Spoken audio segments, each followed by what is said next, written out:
그 실제 기록에 의하면 기록에 그 조사 기록이나 이런 거 일본 애들이 그런 거 조사 기록 조작 안 하잖아. 걔들 그 다음에 이제 두 번째 제가 그 김구에 대해서 참 이상하다라고 생각하는 거는 아니 우남이랑 같이 해서 반공해서 대한민국 만들기로 그렇게 해놓은 사람이 막판에 가서 노역이 동해가지고 그때가 이제 48년이니까 이게 저기 김일성이가 36살짜리예요. 남북 합작. 남북 합작한다고 36살짜리가 저기 소련 애들이 입혀준 그 흰색 수트에다가 흰색 그 사진 보면요 흰색 그 구두야. 그때는 왜 흰 구두가 백구두가 신사에. 그 다음에 흰색 모자 쓰고 그 소련이 내준 까만 수용차 몰고 다니고 이런 애 손 붙잡고서 참 저기 뭐야 우리 그 위원장님인지 뭐 저기 뭐 수령님인지 뭔지 아무튼 저한테 사리원에 과수원 하나 주시면은 제가 어쩌고 저쩌고 제가 평생 공산주의자 죽인 거 용서해 주십시오. 이 정도 되면 이게 이제 치매 치료를 받으셨어야지. 그러니까 오죽하면은 그 남북 합작한답시고 왔다 갔다 할 때 그 한독당 그 김구가 거느린 청년 부대가 그 앞 경무대 앞에서 두루 넣어갖고 길 막았잖아요. 어쨌든 경무장인가 경교장인가 경교장. 여러 가지 이제 그 역사에 대한 정말 사심 다 빼고 있는 사실 그대로 보면은 우리가 새로이 조명되고 지금까지 막 우리가 흥분된 상태에서 또 환상 속에서 만들어졌던 요소들 혹은 우상숭배 이런 것들 좀 정리를 해야 되고 그래서 우남 위키피디 굉장히 의미 있는 일이라고 봐요. 잠깐 이 대목에서 진짜 열받아서 한 말 하는데 48년이면 아마 김구가 거의 70이 넘었을 거예요. 그렇죠. 그러니까 자기보다 36살 정도 아래거든. 그 당시에 김일성이. 그렇죠. 그러면은 지금 제가 나이가 60이니까 36살 아래면은 나이가 지금 24살짜리야. 그럼 내가 24살짜리 손 붙잡고 24살에 예를 들어서 서울대 저기 뭐야 NL계 학생회장 손 붙잡고 그 전체 무슨 의장님 제가 이때까지 살면서 운동권 비하하고 비아냥거리고 공격한 거 다 용서해 주시고 저 서울대 학생회장실 앞에 자판기 하나 설치해 주시면 늙음하게 제가 용돈 좀 해서 얌전히 살겠습니다. 이거 한 거랑 뭐가 다르냐고요. 그 생각 딱 하면은 그냥 먹은 것까지 다 기어 올라와요. 그러니까 그런. 근데 저 같은 건 하지 마세요. 이제 본론으로 가죠. 본론으로. 그래서 제가 지금 대한민국은 하나의 공화국이 아니라 두 개의 공화국을 넣고 매일매일 같이 더더군다나 대선을 통해서는 고지전을 하고 있는 상태다. 이게 국가라고 하는 한 단위체를 얼마나 지금 젖먹고 있으며 주권자인 국민들에 대한 이게 무례한 일이에요. 정치권에서. 근데 엘리트들이 그 똑같아요. 솔직히 말씀드리면 그러니까 자유민주주의로서의 대한민국 공화국을 기억하고 지키려는 거는 민초들이고 여기에는 원래 이거 지키려고 나서줘야 되는 국회의원도 안 나서 조중동 같은 메이저 언론도 안 나서 그러니까 이게 황당한 싸움이라는 거예요. 원래 이거를 그 사람들이 나서서 지켜줘야 되잖아. 그러니까 이게 국회의원들이 나서서 야권 국회의원이 나서서 이게 이 사람들은 다 거의 우리 같은 민초 눈으로 보면은 저기 야권의 중요 당직자들, 중요 국회의원들, 실세들, 범털들은 전부 청와대에서 관리받고 있는 자들 같이 보이거든요. 행태가. 그러니까 이제 뭐 보수 진보라고 하는 거 말고 정치 세력으로서 우파 좌파로 이야기를 하면은 한국의 우파와 그 제도권 뭐 대학에 있는 데까지 포함을 해서 자유민주주의를 개인의 이익이나 혹은 벼슬이나 이런 쪽의 그 치장으로 생각을 했던 거예요. 자유가 어떤 문명사적인 의미, 철학적인 의미, 그 다음에 살아 움직이는 사회 가치 혹은 원칙으로서 어떤 거냐에 대한 부분을 몰랐죠. 그래서 아직도 여전히 대한민국은 자유민주공화국 혹은 민주주의 공화국으로서 그냥 이것이 지속될 거라고 하는 안이한 망상을 가지고 있고, 그래서 굉장히 탐욕스러웠습니다. 우파가 망한 거는 소위 리퍼블릭이라고 하는 거는 첫 번째 전제가 선출된 사람이나 혹은 대표된 사람이나 혹은 지식인이나 엘리트들은 devotion to the public 혹은 devotion to publicness, 공공에 대한 헌신을 전제라고 하어 있습니다. 그러지 않으면은 이 사람들이 밖으로 나와서 소위 말로 옛날 말로 출세할 이유가 없어요. 공적인 활동할 이유가 없습니다. 제가 이 대목에서 우리나라 제도권, 저는 이제 이 바닥에서 와서 제도권 바깥에서 아스팔트에서 8년을 굴렀단 말이에요. 예. 그때 제도권에서 좀 나간다는 뭐 국회의원들 만나면 일단 안중에 없어요, 아스팔트는. 그렇죠. 자기들 급할 때, 자기들이 부당한 공격받을 때 한번 일회용 반창고로 어떻게 써먹을까 그것만 보지, 내가 아스팔트나 혹은 민초의 네트워크를 어떻게 기를 거냐, 어떻게 저 사람들 어떻게 해서 나랑 어떻게 엮일 수 있나, 이 개념이 없어. 네. 지금도 없잖아요. 지금도 마찬가지예요. 그 개념 없어요. 그 다음에 두 번째, 더 심각한 거는 죄송합니다. 교수들 만나잖아요. 이제 조 교수님쯤 되니까 백모랑 같이 놀라 그러지, 이제 다 늙어서 이제 실력도 없고 안 알아주니까 좀 잘 나가는 교수들 만나잖아요. 그러면 일단 교수가 아니면 싼 것들로 봐요. 나 굉장히 놀랐어. 그러니까 저는 이제 가방끈이 짧잖아. 제가 고백하면 제 마지막 가방끈이 예일대 중퇴거든. 저 그래도 맨날 근데 그 얘기를 안 해. 아주 어려운 학교를 근데 제가 저 새끼 맨날 중퇴만 하냐 그래서 별로 그 얘기 안 하고 사는데 이력서는 안 쓰질 않아요. 근데 아무튼 객관적으로 가방끈이 짧단 말이에요. 그럼 사람 이렇게 제 백그라운드 잘 모르고 이거 모르고 딱 대할 때 알고도 그래요. 알고도 야, 내가 이 정도 위치에 이 정도 원로 교수니까 내가 이 소리 하면 넌 이 말 들어. 이런 태도에 내가 사례를 하나 들어드릴게요. 길지만. 네.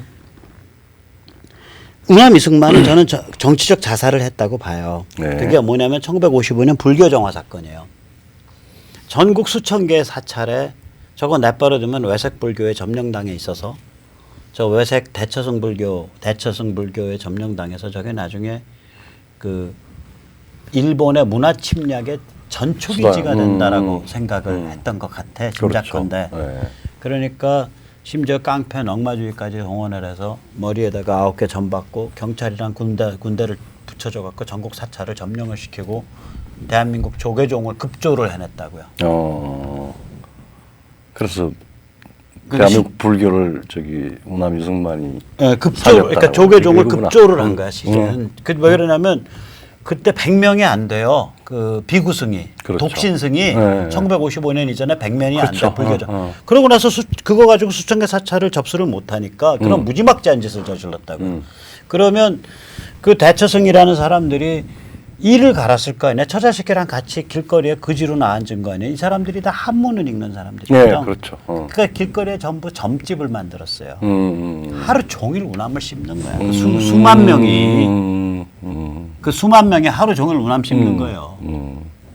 그러니까 이건 당연할 방법이 없어요. 점집 만들어 놓고 하루 종일 우남 씹는다고 생각을 해보세요. 뭐 그 지식인 생활하면서 그러면 이 시스템이 당연할 방법이 없다니까요. 자, 그래서 내가 불교 정화를 우남을 그거를 그 생명의 강이라고 그 100년 전쟁에 대항하는 프로그램 낼 때 그걸 넣었다고. 그랬더니 우남을 연구한다고 하는 사람들이 다 크리스찬 베이스인데 이 사람들의 입장에서 노인네들인데 이 원로 학자들인데 이 사람들 입장에서는 불교 얘기를 꺼내는 게 싫은 거야. 우남이 불교랑 연결되는 게 싫은 거예요. 저한테 압력이 오는데요. 내가 그 압력 전화 받고 야, 그 마약 사범 건드리면 세상에 생각도 못한 데서 압력 전화 와서 미친다고 한다는 말이 이거였구나. 내가 그때 딱 그 압력이 대부분 어떠냐면 우파에 굉장히 이른바 우파에 존경받는 학자들이에요. 야, 박성현 너 그거 빼. 불교 정화 빼. 내가 그래서 기겁을 해갖고요. 그때 저는 사실 그 이후로는 이 바닥에 원로 교수들을 안 믿어. 근데 무슨 놈의 르파블릭이야. 르파블릭이 더 파블릭이잖아. 러피블릭, 예. 더 파블릭이죠. 그러니까 공화국이라는 그러니까 레스피블릭. 공화국 리퍼블릭이 원래 그 라틴어로 보면은 더 파블릭. 그렇죠, 더 파블릭이죠. 라틴어로 보니까 공공 그 자체거든요. 그렇죠. 공공 그 그러니까 자체. 공공의 정신이 없으면 네. 공화국을 못 만드는 거예요. 그러니까 네. 여기는 이때까지 우남이나 박정희가 틀 만들어서 네. 시스템이 공짜로 주어지는 줄 알고 사는 거예요. 그렇죠. 사회를 이끌어가는 제도권 상류층이. 그 사람들한테 공공의 정신이 없는 거예요. 네.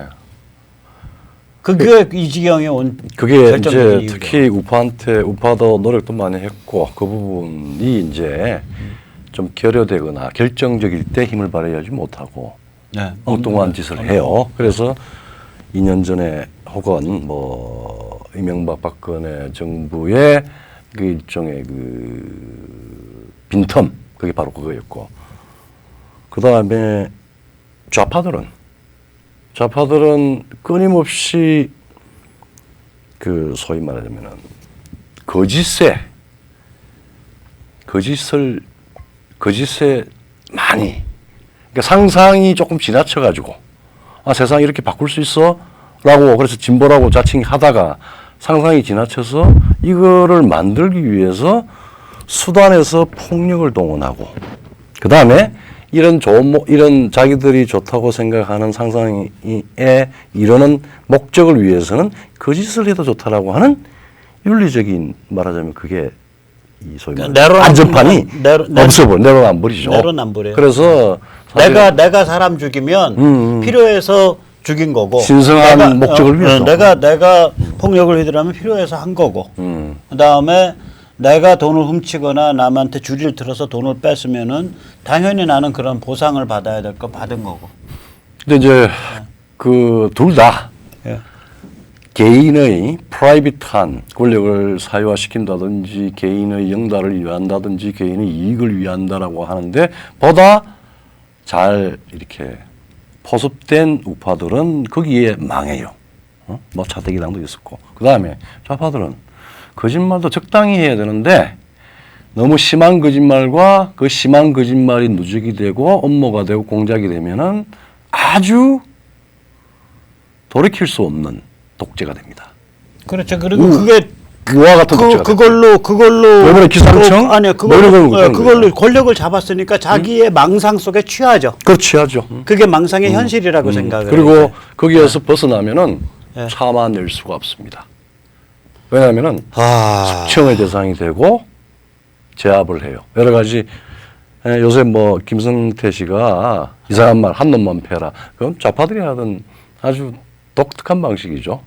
예. 한 놈만 패라의 시효가 마리 앙뚜아네트를 기요틴해서 의사가 근데 이게 한 명만 패가 되느냐고요. 다 패고 자기가 결국은 목이 잘려요. 그래서 우리 지금 촛불의 지금 정치적 이 다이내미즘은 그거하고 무시할 수 없습니다. 아마 내부 균열이 많아질 거예요. 많아지고 싸우고 그러고 그래서 어쨌든 간에 네. 정치라고 하는 게 선언적으로 조화로운 것도 아니고 그 다음에 조화롭게 합의해서 정치적 질서가 안정이 되는 것도 아닙니다. 끊임없는 갈등의 세계를 A라고 하는 갈등을 B라고 하는 갈등으로 조정해서 바꾸어 나가고 개선해 그렇죠. 나가고 그러려고 그러면 첫 번째가 devotion to publicness 공공적인 데 대한 헌신 이 부분은 좌든 우든 동시에 가져야 돼요. 근데 네. 뭐 좌는 망상의 헌신이고요. 네. 망상 속에 한몰이고 한몰이고 우는 공공이 뭔지를 모르고 한국이 문제죠. 이제 우리나라의 상태가 그거죠. 그게 이제 그다음 두 번째가 더 중요한 것 중에 하나가 정치학자니까 사실은 로마 우리가 되게 역사적으로 존재했었던 많은 왕정은 거의 대부분 소위 티런입니다. 왕이 폭정을 한 거예요. 네. 그러니까 18세기 이전에는 왕이든 파프든 뭐 전부 다 소위 인격적으로 사람이 극소수 혹은 일인의 사람이 절대 다수를 부속민으로 노예로 삼아서 왕조를 구성을 했고 19세기 이후에 들어와서 혹은 프랑스 혁명 뭐 빨라야 한 17세기 영국 뭐부터 시작을 해서 이제는 계약을 맺게 되고 룰이라는 게 만들어지고 그게 이제 파르라멘트 아닙니까? 예. 그래서 이제 그게 우리가 지금 의회제인데 프랑스 혁명과 영국의 민주화와 더불어 그 대표자를 만듭니다. 이 대표자가 왜냐하면은 아테네 민주주의의 직접 민주주의하고 전혀 달라요. 우리가 지금 경험하는 민주주의는 대의제는 레프레젠터티브는 예. 중세가 망하면서 이제는 농노의 신분에서 자유롭게 자기 경제 활동을 하는 사람들이 타운을 만들어가요. 부르그를 만들고 베르크를 만들고 타운을 만들어서 그 사람들이 자기들의 자치를 하기 위해서 대표자를 만듭니다. 그 과정에서 만들어지고 몽테스키의 이제 법의 정신에서 공화국의 이 견제와 균형을 하는 게 나오고 이러면서 나온 현실이기 때문에 좌파들은 지금 계속 간접 민주주의는 제한적이고 나쁜 것이야. 절차적 민주주의에 불과해. 직접 민주주의가 리턴 투 오리진. 저 아테네로 돌아가야 간접 민주주의. 소비에트 민주주의. 그게 이제 소비에트 결국은 민주주의죠. 아테나의 직접 민주주의는 그 소비에트 기종 민주주의입니다. 예. 소위 말하자면은 재산 있고 교양 있고 권리가 있는 소수자들의 민주주의예요. 예. 그게 로베스피에르의 그 극단적인 이 급진주의를 갖고 뭐 소비에트로 갖고 그 다음에 뭐 지금 소위 말하자면은 그 평양까지 와서 별로 기여도 안 한 깡패 비슷한 마적 부대를 이끌었다가 소련 블라디보스토크에 소련 장교로 들어갔던 김일성 가게로 2,500만이 노예가 되는 이런 시대가 되고 지금 우리 사회는 그 역사의 소위 루저 하고 잘 지내고 문명 이탈자. 문명 이탈 세력과 잘 지내고 그걸 보호하려고 하는 자들이 권력을 잡고 움직이고 문화를 움직이고 정신을 좋은 또 매일매일 그렇죠. 이 여론이 좋으면은 안심하고 예. 여론이 안 좋으면은 또 히스테리를 부리고 뭐 이런 상태가 되고 즉 대한민국은 그런 문명 일탈자와의 근친성에서 정치적인 정당성을 찾는 또 다른 공화파들이 있습니다. 그게 이제 주사공화파든 아니면 친북공화파든 뭐 이런 전체주의 친전체주의 공화파든 악마 옹호 공화파든 뭐 그런 식으로 있고 그 다음에 자유민주주의가 현실적으로 움직이고 있기는 한데 그것이 얼마나 지금 이 도전을 받고 있고 이것이 자칫하면은 이 문명이 70년 동안 소중하게 만들어 놓은 문명이 한꺼번에 해체될 수도 있다라고 하는 경각심이 제도권에는 별로 없습니다. 있어도 자기 비즈니스가 아니지. 그렇죠. 자기 묵내놓고 덤빌 비즈니스를 재선하면 되고 재선하면 되죠. 신문 많이 찍어내면 되고 그렇죠. 그다음에 시청률 높이면 되고 되고 그러니까 뭐 재벌 더 퍼블릭 리퍼블릭은 없는 거야. 그러니까 제도권에. 그렇지. 제도권에 리퍼블릭을 뭐 열심히 하긴 하는데 대기업 입장에서는 이미 글로벌 사회니까 분별심과 행동의 어떤 그 체계성을 잃어버렸죠. 없는 거죠. 참 불행한 일입니다. 더 퍼블릭 공공의 이익이 뭐고 공공의 선이 뭐냐, 공공의 정의가 뭐냐, 공공의 공정함이 뭐냐를 그래도 뚫레 보는 사람들은 생활인들이고 뭐 일부 교수 뭐 민초 생활인 이렇게밖에 없는 거예요. 그러니까 한심한 상태가 된 거예요. 그래서 내가 지금 아까 리퍼블릭의 첫째 더 퍼블릭에 대한 헌신 그거는 정치 지도자 소위 대표된 사람들 그리고 한 국가 구성원 공화국이 충분한 그 많은 기회를 줘가지고 엘리트가 됐든 언론인이 사실은 디모크래틱 퍼스트 클래스 엘리트들은 사실은 언론인이었습니다. 그렇죠. 교수가 아니에요.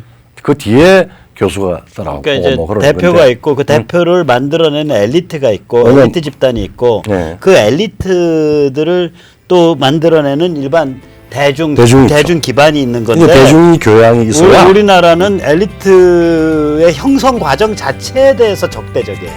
그런데 그게 그게 별로 그렇지 문화가. 않고 사실은 우남이